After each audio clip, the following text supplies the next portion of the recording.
Actes des apôtres. Trouble à Éphèse, l'émeute des orfèvres. Après ces événements, Paul forma le projet de passer par la Macédoine et la Grèce pour aller à Jérusalem. Il disait : « Après être allé là-bas, il faudra que je voie également Rome. » Ayant alors envoyé en Macédoine 2 de ses auxiliaires, Timothée et Éraste, lui-même resta un certain temps dans la province d'Asie. C'est à cette époque qu'il y eut des troubles non négligeables à propos du chemin du Seigneur. Un orfèvre nommé Démétrios, qui fabriquait des sanctuaires Artémis en argent, procurait aux artisans des bénéfices non négligeables. Il les réunit avec les ouvriers qui exerçaient des métiers du même genre. Et il leur dit : « Mes amis, vous savez que ces bénéfices sont la source de notre prospérité. Or, vous voyez bien et vous entendez ce que l'on dit, non seulement à Éphèse, mais dans presque toute la province d'Asie.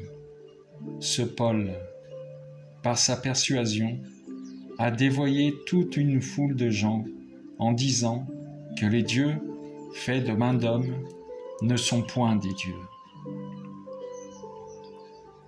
Cela risque non seulement de jeter le discrédit sur notre profession, mais encore de faire compter pour rien le temple d'Armétis, la grande déesse,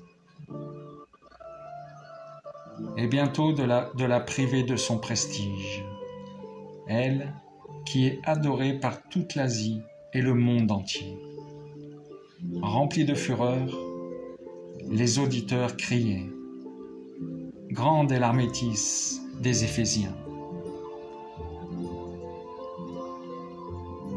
La confusion gagna la ville entière, et les gens se précipitèrent tous ensemble au théâtre, en y entraînant avec eux les Macédoniens, Gaïos et Aristarque, compagnons de voyage de Paul. Or, Paul voulait rejoindre l'assemblée du peuple, mais les disciples ne le laissaient pas faire, et quelques-uns des dirigeants de la province, qui étaient ses amis, lui envoyèrent un message pour l'exhorter de ne pas s'exposer en allant au théâtre. Les uns s'écriaient une chose, les autres une autre. En effet, l'assemblée était en pleine confusion, et la plupart ne savaient même pas pourquoi ils étaient réunis.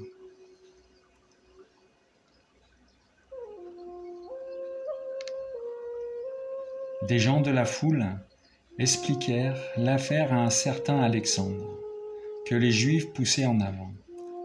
Celui-ci faisait un geste de la main, voulait plaider devant l'assemblée. Mais quand on découvrit qu'il était juif, tous se mirent à crier d'une seule voix, pendant près de 2 heures : « Grande est l'Armétis des Éphésiens !»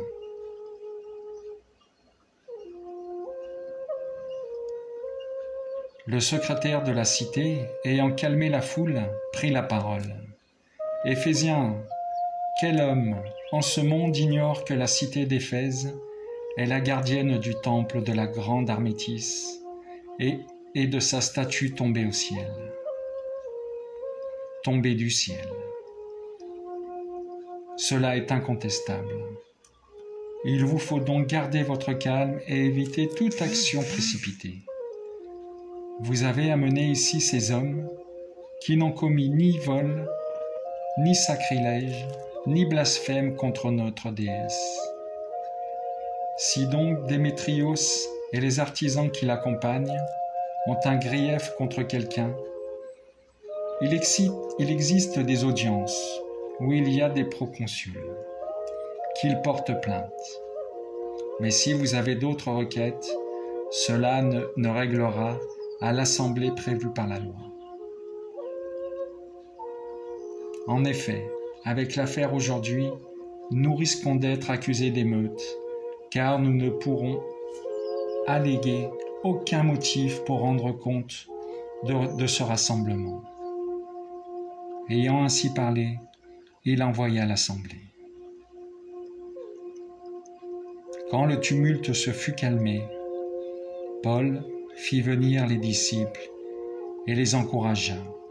Puis, les ayant salués, il se mit en route pour la Macédoine.